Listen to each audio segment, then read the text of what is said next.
Tony Vicens, gracias por participar en las entrevistas de Nodus. La intención de esta entrevista es poder volver a recorrer el texto que usted ha presentado en A Coruña, esa primera alocución como presidente de la LP. Me gustaría que pudiéramos ir recorriendo un poco ese texto. En el inicio usted comienza un poco haciendo una descripción del estado de cosas. Y en un momento dice una frase que creo que a mí al menos me ha gustado, que dice: hoy más que nunca hay que saber qué quiere decir hablar. Me gustaría si puede recorrer un poco otra vez eso. Lo característico de las situaciones de dictadura es la transformación del lenguaje. Más que eso, incluso su destrucción. El amo siempre dicta lo que significan las palabras. Ya lo decía Lewis Carroll, para saber lo que significa una palabra, lo que importa es quién manda. Pero lo característico de nuestro tiempo es que, no habiendo una dictadura, al menos formal, estamos viviendo una pérdida del valor del lenguaje en su uso como lengua. No sabemos qué quieren decir las cosas. Lo vemos con lo que hablan los políticos, por ejemplo. Lo vemos en la falta de compromiso de la gente cuando hablan. Entonces, por eso digo, hay que recordar, hay que saber lo que quiere decir hablar. Hablar es comprometerse. De algún modo, si algo hice en este discurso era comprometerme, es un discurso de compromiso. ¿Quién me va a pedir cuentas de eso? No lo sé, pero las palabras mismas van a pedir cuentas de lo que dije. Porque las palabras no son un vehículo de información. Hablar es gozar, y gozar del propio síntoma, es decir, encontrarse con la propia soledad de cada uno, la soledad de cada uno con su goce. Entonces de ahí surge la palabra, no como una vía de comunicación. Creer que la palabra es una vía de comunicación, la palabra puede ser una vía de comunicación, pero es un efecto secundario que se puede dar. A eso lo llamamos el amor, es muy importante.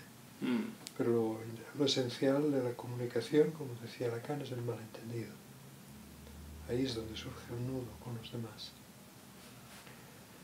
En eso estamos.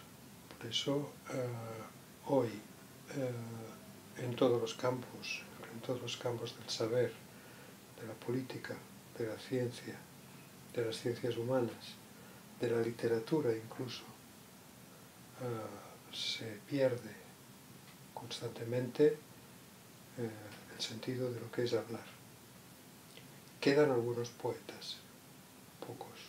Para ellos sí que hablar significa más que dar información, que comunicar. Los poetas, los auténticos, son su palabra, y de ellos podemos tomar ejemplo mientras los haya. Vale, usted en ese inicio también, cuando hace un poco la descripción de en qué momento estamos, dice que, por ejemplo, ¿no? Dice: el sujeto es tomado como simple neurona, todo trauma es corregible. Es una descripción un poco dura del momento actual, digamos. Sí, estos son las ilusiones. Si hay que saber lo que significa hablar, es porque la práctica psicoanalítica se basa en el uso de la palabra, pero no en ese uso de la palabra que reduce el sujeto a un puro mecanismo neuronal o que deshace todas las culpas bajo la forma de una especie de principio de placer generalizado. Hay una responsabilidad fuerte en el uso de la palabra, y a eso apela el psicoanálisis. En eso se basa. No es que lo haya inventado el psicoanálisis, ha sido así, que seguramente el capitalismo ha producido la destrucción más grande sobre el lenguaje. Vale. Siguiendo un poco con este texto, usted en un momento habla del inconsciente real. Dice: comprensible solo por fuera de la vida del nombre del Padre, un inconsciente sin represión, fuera de la ley, simple deriva de goce. un inconsciente fuera de sentido. ¿Qué consecuencias tiene ese inconsciente real a nivel de la interpretación? El inconsciente real es una hipótesis con la que debemos trabajar, no solamente porque Jacques Alain Miller lo ha promovido, lo ha extraído de los seminarios de Lacan, sino porque precisamente ahí es donde la palabra toma su valor más auténtico de goce. Entonces, hablar de inconsciente real es una manera de reanudar o de volver a establecer el nudo con la clínica. La interpretación, como diríamos, asociativa, simplemente el juego de palabras, eso produce efectos, sí, pero no siempre los que esperamos. Además, teniendo en cuenta que tenemos cada vez más sujetos de una estructura que prescinde de la ley del padre, debemos ponernos en el nivel de su libertad, de la libertad de la que ellos gozan. Si no, no podemos intervenir clínicamente, lo que nos llevaría no disponer de un inconsciente real, nos llevaría a normalizar a esos sujetos. Ya se ha intentado y el resultado es un fracaso. Es por eso que el psicoanalista hoy tiene que estar a la altura de esta civilización en la cual la ley y el padre están en entredicho. Quizá ni siquiera están entre los dichos, sino que están definitivamente expulsadas del uso de la palabra o del intercambio. Pero, sin embargo, hay un punto real, hay una dimensión real de nuestra experiencia. Real quiere decir irreversible, quiere decir no pactado, podríamos decir fatal, como es fatal nuestra existencia. Los antiguos conocían muy bien lo real de la existencia, bajo esta expresión trágica, no se puede no haber nacido. No hay vuelta atrás posible, ninguna, no hay manera de borrar eso. Lo real es imborrable. Pero a lo real quizá nos podemos acercar dándole un nombre, no un nombre del Padre, por supuesto. Darle a lo real el nombre del Padre es ignorarlo por un lado y es también intentar transformarlo en algo insoportable. Vale. Nuestra civilización, los síntomas que llegan al psicoanalista nos dan la paradoja de, por un lado, lo más real de la existencia humana, el riesgo más grande, y por el otro lado, y la libertad también más grande en las posibilidades de la existencia en relación con el sexo, en relación con el cuerpo, en relación con las relaciones humanas mismas, en relación con las maneras de emparejarse, de crear matrimonios o parejas o grupos.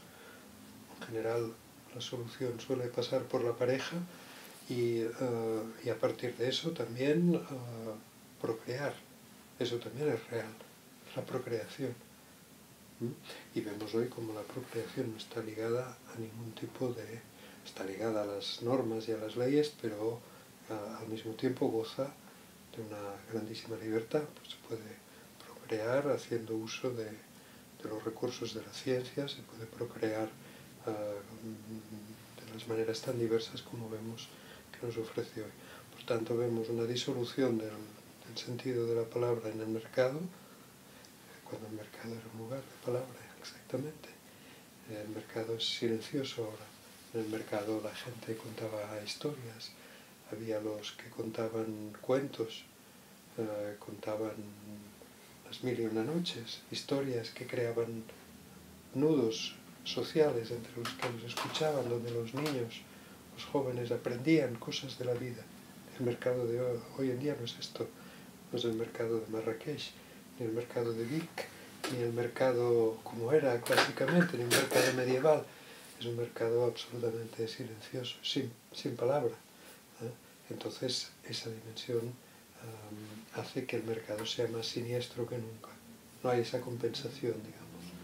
Y por otro lado vemos, pero podemos aprovechar eso que nos enseña nuestra civilización, que es la libertad.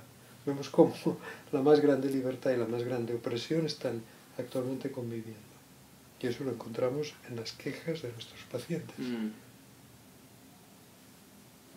En relación a esto que decía recién de intentar dar un nombre a lo real, usted decía que la escuela se ocupa de ese real en una labor de transmisión.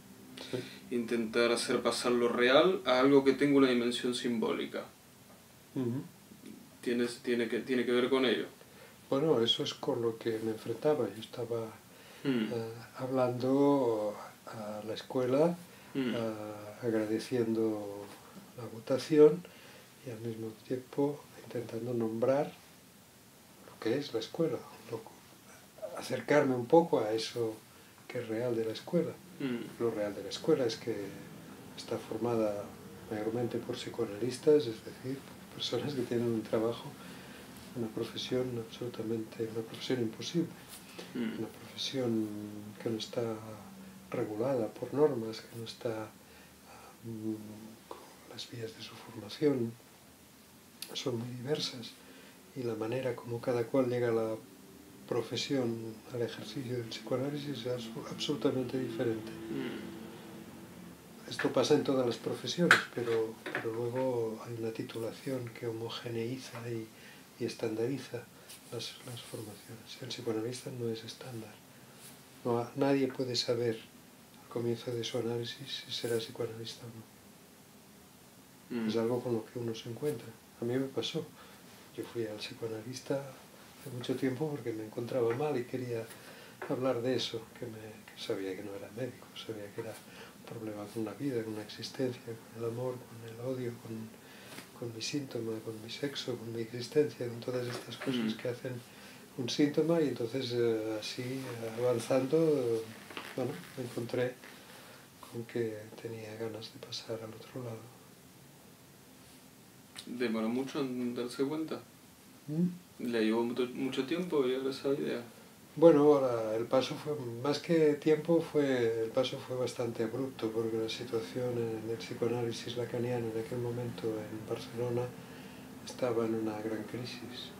Pero bueno, creo que pude salir adelante. Recién cuando decía esto, recordaba otra parte del texto donde usted habla de la escuela. Entonces dice que es más bien una institución, más que una institución, es una conversación, claro. Un banquete, sí. Un coloquio inacabado y renovable. Sí, bueno, es una manera, como diríamos, amable de decirlo. Esperamos que en ese banquete la gente no se arroje los platos a la cabeza y que en esa conversación pues al menos se guarden las formas. Creo que esta es la función del presidente y del consejo y de las instancias, pero por supuesto la única manera de tratar lo real es siempre dejarlo inacabado, encontrarse siempre con lo que está inacabado. Siempre hay algo más. Aceptar que siempre hay algo más que decir, hay algo más que saber, hay algo más que producir, hay algo más que trabajar. Bien. Una de las propuestas que hace es la de laicizar el carácter grupal de la escuela. Bueno, esto es una indicación de Lacan. Es decir, la escuela tiene varios escollos. Uno es el absurdo. Escollos, quiero decir, sí, escollos a evitar. Caer en una especie de sociedad surrealista de gentes absolutamente heterogéneas. Algo hay de surrealista, pero no nos podemos quedar en una experiencia puramente estética. Les pasó a los surrealistas, que se quedaron sin ética, tuvieron que irla a buscar en el comunismo. Otro escollo es hacer una religión, una secta. Todos nos entendemos, todos sabemos de qué estamos hablando. Peligro. Eso no puede ser, no es verdad nunca. El fanatismo no conviene al psicoanálisis. Y entonces, entre esos escollos y algunos otros, intentamos avanzar, intentamos ser fieles a la enseñanza de Freud, de Lacan, seguir la orientación de Miller. Creemos que es la más adecuada para la vida del discurso analítico, es lo que cuenta. Usted en un momento al final de esa presentación dice algo que al menos suena fuerte. Dice que el inconsciente real es el cuerpo de los analistas. ¿Puedo decir algo más en relación a eso? Bueno, me doy un poco de tiempo para pensar. Me pasa que escribiendo me salen hipótesis que luego tengo que explicitar. Yo cuando escribí esto pensaba en varias cosas. Pensaba, por ejemplo, en el texto Posición del inconsciente, donde Lacan expresa muy claramente que los psicoanalistas son el lugar al que se dirige el inconsciente. Es decir, si el inconsciente produce formaciones es para un psicoanalista. Si uno toma, por ejemplo, el caso Dora, hay dos sueños. El primero es anterior a la cura analítica de Dora, es un sueño creo que es un sueño antiguo, pero al llevarlo a su cura analítica le da pretexto para producir otro sueño que ya va dirigido directamente a Freud, que era su analista. Entonces tenemos que cuando tomamos a alguien en análisis, tomamos todas las formaciones del inconsciente que trae, las tomamos como dirigidas al psicoanalista, no a uno, evidentemente, sino a uno, al analista como posición. Y luego a partir de ahí los lapsus, los actos fallidos, las formaciones del inconsciente se producen, como se suele decir, bajo transferencia, es decir, son mensajes dirigidos al analista. La responsabilidad del analista es estar a la altura de ese mensaje para poder responder. Si ahora estamos en la dimensión, si entramos en la dimensión del inconsciente real, entonces este lugar del analista es un lugar imaginario, sí, el imaginario del psicoanalista, que puede aparecer en las películas o que forma parte de lo que la gente cree que se hace en un análisis, que siempre es diferente. Lo simbólico del analista es este lugar de ser, es el lugar de destinatario de las formaciones del inconsciente, pero ya en esto se ve que se configura algo imprevisible, algo que es como un agujero. El analista está ahí como un agujero al cual apuntan, como un vértice que atrae las formaciones del inconsciente. Por tanto, ya hay una dimensión diferente. Entonces, ¿qué es lo que sostiene la posición del analista? El efecto del cuerpo. Y esto lo digo también en una época en que hay gentes que piensan que por teléfono, o por Skype, con el alejamiento del cuerpo, se puede hacer un análisis. Yo creo que no. Creo que hace falta la presencia del cuerpo, con todas sus variaciones. La presencia del cuerpo como tal, que no es reductible a la imagen especular. Hay un cuerpo de alguien que, como diríamos, que se ha alimentado, además de directamente, con lo que los analistas han dejado ahí, con el resto que los analizantes, quiero decir, han dejado ahí. Es decir, el dinero que le han dado. Alguien que se alimenta de psicoanálisis y está gordo, flaco, saludable, bien alimentado o no, en función de eso. Por tanto, ya es este lugar, como diríamos, como de resto, como el lugar de alguien que recoge eso y lo transforma y su cuerpo está ahí. También es verdad que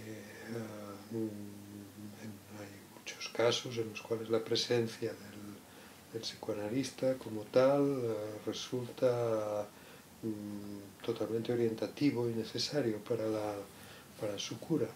Me refiero a estructuras más complicadas, gente que tienen estructuras quiero decir síntomas, en los cuales su propio cuerpo está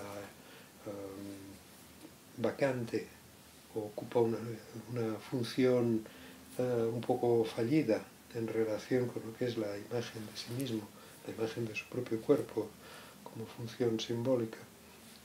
Entonces, eso tiene también una función clínica. Creo que de esto vamos a tener que hablar en el futuro. hubo una época en la cual el cuerpo del analista desaparecía de la escena. Se intentaba que el cuerpo del analista desapareciera de la escena. Era una vía equivocada, no era la vía de Lacan, que estaba siempre muy presente en su cuerpo mismo, por lo que cuentan los que se analizaron con él. No se ocultaba, no disimulaba su respiración, sus suspiros. Judith Miller me hablaba de los suspiros de su padre. Es una expresión corporal. Claro, es toda una serie de cosas que se pierden a través de intentar hacer un encuentro de ese tipo con un ordenador de por medio. Yo no sabría hacerlo. ¿Se lo han propuesto? No me lo han propuesto. No me lo han llegado a proponer porque ya no he ofrecido esto. Hay gentes que viajan o pacientes analizantes que están ausentes por lo que sea y hay que mantener un vínculo. Entonces más bien prefiero que me escriban o que me telefonen, pero son cosas muy reducidas para momentos de... Sí, alguien tiene un momento de angustia. Yo mismo cuando era analizante hice uso de este recurso. En algunas ocasiones, como tenía que viajar y pasaba tiempo, entonces había un momento en que notaba un vacío, tenía que escribir, llamar, lo que fuera. Entonces yo mismo propuse viajar más a menudo. Viajar más a menudo. Y entonces ya no fue necesario eso, ¿no? Sí. Esta es mi idea. Vale. Por último, para cerrar. Si alguien cambia de ciudad y eso, entonces es mejor que continúe el trabajo en otro analista de otra ciudad. O lo más cerca que pueda encontrar. La última para ir cerrando. ¿Cómo se imagina el futuro del psicoanálisis? No me lo imagino. No se lo imagina. No se puede imaginar nunca. Todas las previsiones que se hacen respecto del futuro fallan. Entonces mejor no hacerlas. Hay que pensar en el porvenir, en efecto, y trabajamos para el porvenir, pero para un porvenir que no está escrito. Es decir, lo tenemos en nuestras manos, tenemos más responsabilidad. ¿Sí? Estamos, por ejemplo, esto pasa en todo, ¿no? En la historia. Nunca ninguna previsión se ha cumplido en la histórica, ¿no? De modo que mejor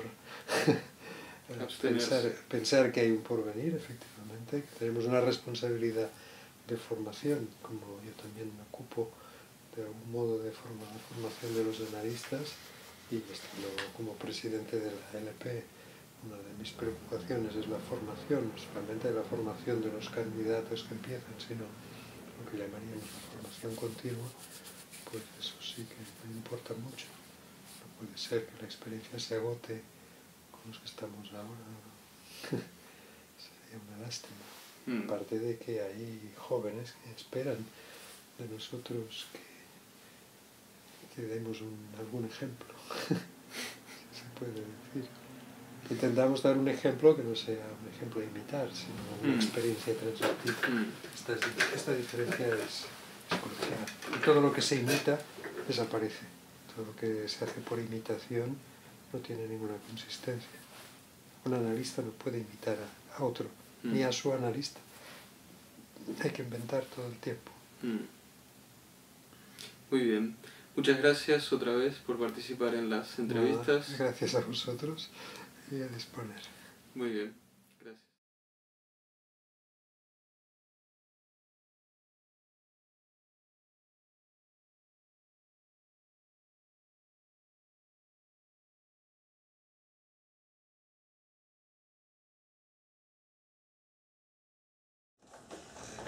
Bueno, una sola toma al final. Sí, como siempre. Sí.